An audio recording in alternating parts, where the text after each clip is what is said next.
Shalom, all praises to Yahweh, Bar Shami, Shai, double honors unto the apostles and elders of great millstone who rule well, and shalom to the hopeful elect. This is a quick sip out of the living waters, man, the fountain of the living waters, man. And I'm gonna grab two scriptures and break them down, and Lord willing, they'll be edifying and build you up in the faith. Okay, this is Isaiah 14 and 12. Okay. I will make a man more precious than fine gold.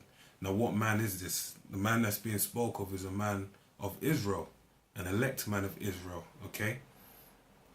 More precious than fine gold. Now, what you got to understand is when you deal with the kingdom we live in presently today, first of all, men in general are not being regarded precious, okay? Women are, because it tells you a woman shall compass a man. And then the Israelite man is not being regarded in no fashion to be precious. And then on top of that, definitely none of the men of Israel are being regarded precious either. Okay? Not lucky the elect men of the nation of Israel be regarded precious. So there has to be a purging process that needs to take place to establish that men are more precious than women. Okay? To take away their pride. Right? So it reads, I will make a man more precious than fine gold, even a man than a golden wedge of Ophir. Now the golden wedge of Ophir was highly regarded as the greatest gold on earth. Okay, and Ophir is talking about the gold from America. And there's like Job 28 and 16 shows you the greatness of the gold of Ophir. And even Solomon, through the navies of Hiram, sought that gold. Okay. So the point being is that the way these men are going to be made more precious than fine gold is going to be done by a purging process. When you take gold is refined. You may extract it from the ground, and gold goes through a refining process by being put in a refining pot, and being put at very high temperatures of more higher than 1,000 degrees Celsius, and basically made to melt the gold. All the impurities rise to the top through stirring and skimming, and then they can be extracted out. And then what you're left with is a shiny piece of 24 karat gold, man, without no impurities, solid and beautiful. Okay, and then gold has many purposes and uses. Gold in its natural, in its purest form, is very flexible. It's malleable. It's very ductile. Malleable meaning it can be stretched out without cracking into sheets, and also ductile meaning it can be stretched, spread out into, pulled out into a very thin thread. They say 1 ounce of gold can be spread out into about 50 miles worth of thread. Okay. Then it has it doesn't corrupt. The only way you can corrupt it is through acid, certain acids being placed upon it. But out of all the elements on the element table, it's the one of greatest use. Okay, so that's what an Israelite man of the elect is being compared to. An Israelite man was already compared to that in Lamentations 4, but it's saying that we're going to be more than that, Lord willing, if we're of the elect. Okay, so now how are we being refined, like as gold is being refined? By being put in the furnace of affliction, as it tells you in Sirach 2 and 5. Okay, the refining pot, as it tells you in I believe it's Proverbs 27 and 21. I can't remember the scriptures off the top of my head, but there's many scriptures that talk about men being refined in wisdom as gold and silver. Okay, and basically, and that don't show nowhere more true, because now 2/3 everyone that's of the nation of Israel has to be refined. Okay, 2/3 of the nation of Israel, they're going to be refined by fire. Okay, by the ICBMs. We're being refined right now because we've been baptized by the word of Yahweh Bar Shami Shai we're being baptized right now by the furnace of affliction. Going back to John the Baptist in Matthew the 3rd chapter, what did he say? He said that he baptizes with water, but he says Yahweh Shai that cometh after him shall baptize with fire, and he shall thoroughly purge his floor. The fan shall be in his hand. So he's gonna put that 1,000 degrees Celsius. He's gonna really, put the fire on, man. And he even says in Luke 12 and 14, I believe, you know, about the fire being on earth. Like when he comes, and the fire will be already here before he lands on the earth. Okay? So the Lord is thoroughly going to purge his floor, man. So to make us perfect gold unto that day, man. Alright?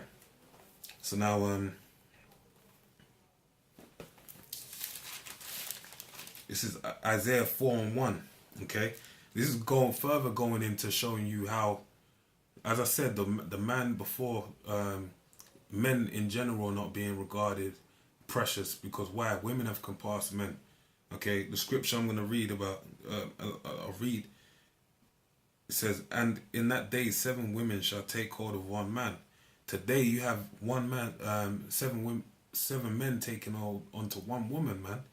It's ridiculous out here. The simping levels are at the highest level you could ever see on earth, man. In mankind, you have about 10 men to 1 woman. All right, multiple men to 1 woman. Okay, these women are living it up. But basically, the preciousness of man is going to be established through this, man. Okay, because the roles have to be reversed. Okay, it says a woman shall compass a man. So basically, how is it going to be? The roles going to be reversed by basically a process of the killing of all the men, as it tells you in 2 Ezra 16, 34 and 33 and 34. It tells you that women are going to bemoan their virginity, man, and their husbands are going to die in war. So that's going to make a high demand for men, for these women, man, because there's going to be many women unattended to. All right. So this plays into this. And in that day 7 women shall take hold of one man, saying, we will eat our own bread and wear our own apparel. Only let us be called by their name to take away our reproach. So they're basically gonna all that you gotta wine and dine, and they're gonna be whining and dining their own damn selves, and want a man to just be able to call upon your name to take away the reproach. Okay. Now to put that into understanding, all you gotta go back to is Rachel and Leah, 2 women. Okay, and really it was 4 because they had their handmaidens. 2 women that desired Jacob's attention, man. They were vying for his attention, Salakia. Okay, they will hire Leah through the mandrakes hired out Jacob. That's how much she desired to lay with him. Okay, so in that day it's going to be put into perspective. A man is going to be regarded in high regard. This is an example to show you. And remember, the glory of a man is what? A woman. So through wisdom, through us going through this process we're going through, we're going to obtain that glory. Okay, ultimately to the fullest extent, to the fullest measure in the kingdom. But on this side, it's going to happen as well, man, to take away their reproach. Okay, because they're going to understand that they're going to really want to get down with a man, and Lord willing, we be of the elect. You ain't gonna be wanting to lay up with one woman at a time. You're gonna lay up with whoever you choose in that time, man. How many the Lord give unto you, man. So they're really gonna want your attention, man. So things are gonna be put into perspective. So the point being that, you know, a man is gonna be made more precious than fine gold, man. More precious than fine gold. So with all these afflictions, you gotta just persevere through the Lord chastiseth those that he loveth. So the chastisement is basically the Lord turning up the temperature in that furnace of affliction to purge out his impurities, to give you that 24 karat gold, man. That glistening, blowing gold, you know. And that's the greatest thing about it, because when you come out on the other side, you're gonna be basically, Lord willing, be of the elect. If you don't go through the furnace of affliction, you're gonna have to go through it in the time of the end, man. So with that, man, I pray you're edified. Say shalom.